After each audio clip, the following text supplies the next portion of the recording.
how to prune some roses. Right now we're coming to the end of winter and it's optimal time for rose pruning. We are gonna just give them a good hard prune, and come springtime they're just gonna blossom and grow and be beautiful. So even though this is so pretty and growing already, for the rose's health, we're gonna go ahead and prune it down, not chop it down. So what I like to do is I take my pruners and cut on a 45-degree angle.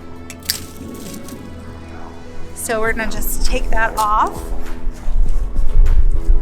We're gonna cut above a leaf or a node if a node was growing, but there's no nodes, so we'll cut it above that leaf. We want to cut off anything that's damaged, dead, dying, or stems that are crossing.